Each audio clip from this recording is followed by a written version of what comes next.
Merhaba, Gerçeğe Yolculuğun yeni videosuna hoş geldiniz. Bu videoda felsefeye nereden başlamalıyız bu konuyu araştıracağız. Geçen videomuzda neden felsefe yapmalıyız ya da felsefe yapmalı mıyız, daha iyi düşünme yöntemlerini geliştirmeli miyiz, yoksa o felsefe yapma şarkısına mı uymalıyız?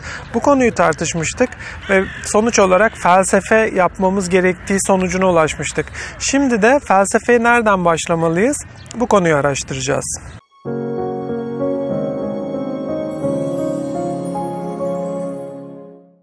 Felsefe bilginin sistemleşmiş halidir. Yani bir bütün halinde kavramları, ilişkileri içinde anladığımız ve sonsuz kalıcı bilgiye ulaştığımız alandır felsefe alanı. Bu yüzden aslında felsefe deyince bir sisteme ihtiyacımız var. Yani felsefeye başlamak için hangi sistemden başlayacağımızı, nasıl bir sisteme sahip olacağımızı anlamamız gerekiyor. Başlangıçta nasıl bir felsefi sistemi izleyeceğimizi ya da nasıl bir felsefi sistem inşa edeceğimize karar vermemiz gerekiyor. Bunun için de oluşmuş felsefi sistemler içinden birini seçebiliriz ya da sıfırdan bir felsefi sistem kurmaya kalkışabiliriz, ama bu biraz mantıksız görünüyor. Yani tarih boyunca pek çok düşünür, pek çok insan felsefe üzerine emek sarf etti. Dünyayı anlamak için, gerçeği anlamak için emek sarf ettiler ve belli bulguları var. Bu bulgulardan yararlanmamak anlamsız olur. O yüzden ilk önce elimizde neler var, hangi felsefi sistemler var, bunları bir incelememiz gerekir.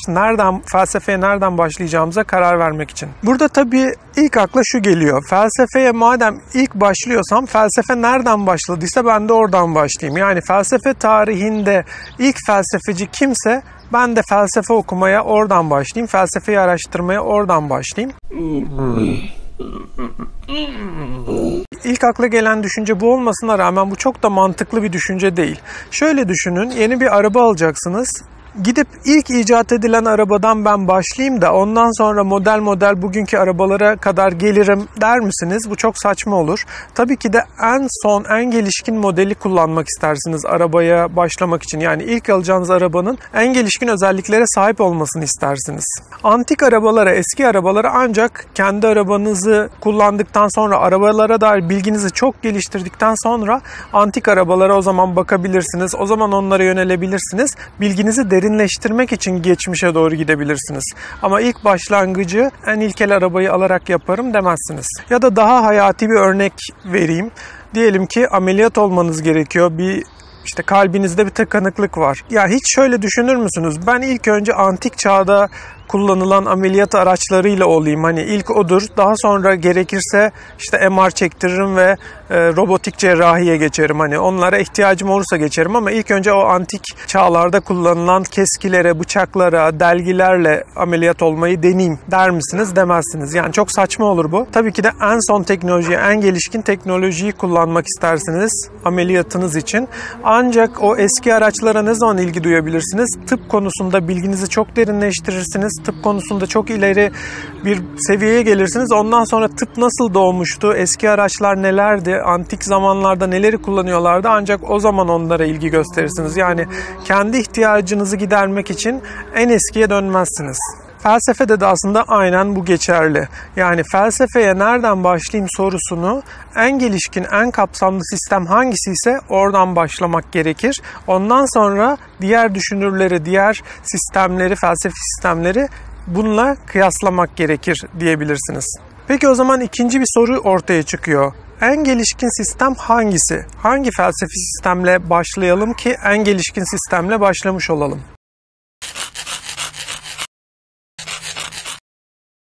Bu sorunun cevabını vermek için de felsefecileri ve var olan felsefi sistemleri karşılaştırarak gitmemiz gerekir ki en doğru, en gelişkin sistemi bulabilelim.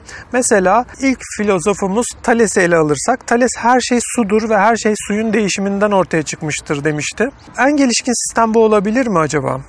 Ama bu sanki günümüzdeki pek çok olguyu açıklamıyor gibi, değil mi? Çok basit bir açıklama. Evet, her şey bir yerden çıkar, güzel bir fikir olabilir, ama günümüzdeki pek çok felsefi sorunu, pek çok toplumsal soruna cevap vermiyor bu yaklaşım. O yüzden Thales olamayacaktır. Peki ya Pisagor? Her şeyi sayılarla açıklamaya çalışmıştı. 1'e, 2'ye, 3'e özel anlamlar yüklemişti ve her şeyi sayı olarak anlayalım demişti. Bu sistem acaba bugün en gelişkin felsefi sistem olabilir mi? Burada da sayılar çok dışsal kalıyor. Orada 5 portakala ben 5 portakal desem ya da demesem o portakallara dair hiçbir şeyi açıklamış olmuyorum. Sadece kendi kafamda onların sayısını açıklamış oluyorum. Yani sayılar aslında şeylerin kendisinde değil, benim kafamda, benim kendimin anlamak için kullandığım bir araç. O yüzden bu da çok anlamlı bir yöntem değil gibi. Peki ya Sokrates? Mesela Sokrates gibi herkesle diyaloglar kurup onları iyiye, doğruya yönlendirmeye çalışsak bu en gelişkin sistem olabilir mi acaba? Burada da şu aklıma geliyor. Sokrates'in ünlü bir sözü var. Tek bildiğim hiçbir şey bilmediğimdir diyordu. Yani burada bir gerçeklik payı da var. Neden? Çünkü Sokrates'in bir felsefi sistemi yok. Sadece diyaloglarla insanları iyiye yönlendirmeye çalışıyor. O zaman Sokrates'in sistemi de en iyi sistem olamayacaktır. Ya Sokrates'in öğrencisi Platon? Platon'un kurduğu sistem en gelişkin sistem ve felsefeye başlamak için tercih edilebilecek sistem olabilir mi acaba? Platon'un dahiyane fikirleri olduğunu ve çok gelişkin bir felsefi aklı olduğunu söyleyebiliriz. Ama bir sistem kurma konusunda Platon'un da eksik olduğunu belirtmemiz gerekiyor. Zira Platon'un fikirlerinin sistemleşmiş halini Aristoteles'te bulacağız. Aristoteles'in Metafizik, Organon, De Anime gibi eserleri bir bütünsel felsefi sisteme ulaşıyor. Bu yüzden başlamak için en doğru tercih belki de Aristoteles'in felsefi sistemidir. Aristoteles seçilebilecek en doğru kişilerden biri olduğunu söyleyebiliriz. Gerçekten de Aristoteles felsefi sisteminde çok güzel bir bütünlük kurmuştur. Pek çok konuya neredeyse dünyadaki bilimin ilgilendiği bütün konuları felsefi olarak açıklayıp bütünleştirmeye, bir sistem içinde açıklamaya çalışmıştır. Ama Aristoteles'in bir eksiği oldu. Aristoteles o açıklamayı, o bütünleştirme işini deneysel olarak yaptı. Bunları bir kavram etrafında bir mantıksal bir bütünleştirme yapamadı. Bunları sadece bütün konuları arka arkaya ampirik bir şekilde, deneysel bir şekilde sıralayarak yaptı. O yüzden çok gelişkin bir sistem, çok geniş bir kapsamı olmasına rağmen Aristoteles'in sisteminin aradığımız en gelişkin sistem olmadığını da söyleyebilirim. Modern çağa geçersek eğer ilk akla gelen kişi düşünüyorum öyleyse varım diyen evet, Descartes.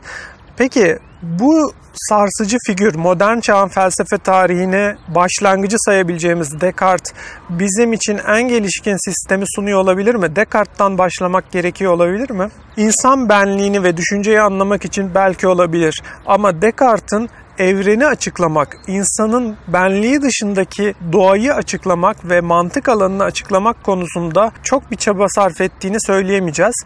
Descartes çok dahiyane bir çıkışla modern felsefeyi başlatmış olsa da benlik dışında, insan ruhu dışındaki alanı anlamak için Descartes yetersiz kalıyor. Peki ya Spinoza? Günümüzde pek çok Spinozacının olduğunu biliyoruz. O zaman Spinoza'nın sistemi acaba en gelişkin sistemi bize sağlıyor olabilir mi? Yani felsefeye acaba Spinoza'dan başlamak gerekiyor olabilir mi? Bunu şu şekilde söylersek doğru olacaktır. Bugün felsefeyle uğraşan herkes bir miktar Spinozacı olmak zorunda. Çünkü Spinoza her şeyi tek bir tözde birleştirerek, bütün evreni tek bir töz olduğunu teslim ederek ve bunun düşünce ve maddeye ayrıldığını söyleyerek felsefe için artık geri dönülemez bir temel oluşturuyor. Bütün her şeyi felsefenin kapsamı içine almak bize felsefi temel veriyor. Ama bunun ötesini Spinoza veremiyor. Yani insan iradesinin belirleyiciliğini, özgürlüğü, iradi seçimleri, kaderin ötesini ya da o tek tözün zorunluluğunun dışına çıkmayı Spinoza bize sağlayamıyor. Bu yüzden Spinoza felsefesinde eksik olan özgürlük onu en gelişkin felsefi sistem saymamızı engelleyen şey aynı zamanda.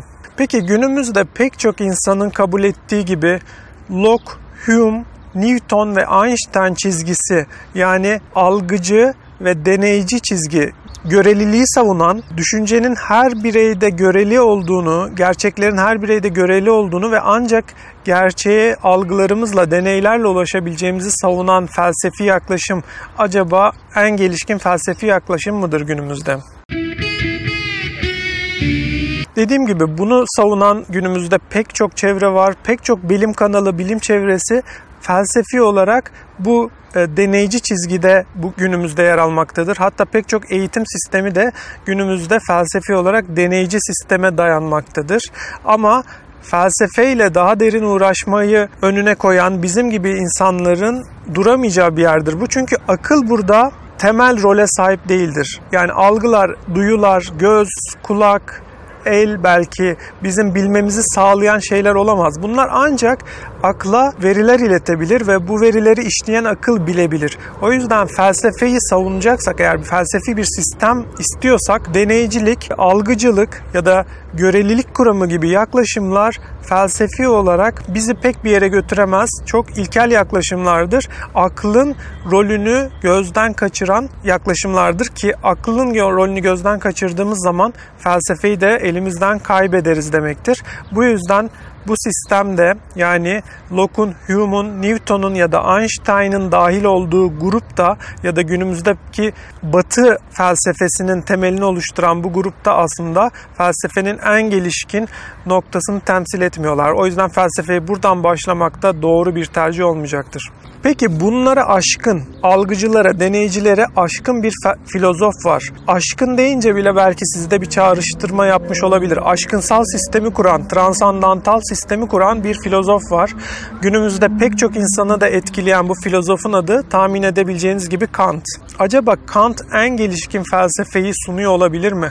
Acaba Kant felsefenin başlangıç noktası olabilir mi? Kant'ın transandantal yaklaşımı her insanın beyninde bir şema oluşturacağı, her insanın beyninde bir felsefi şema oluşturmayı, bir felsefi sistemi oluşturmayı öğütlediği için evet, bu soru gerçekten evet demeye çok yaklaşacağımız bir soru.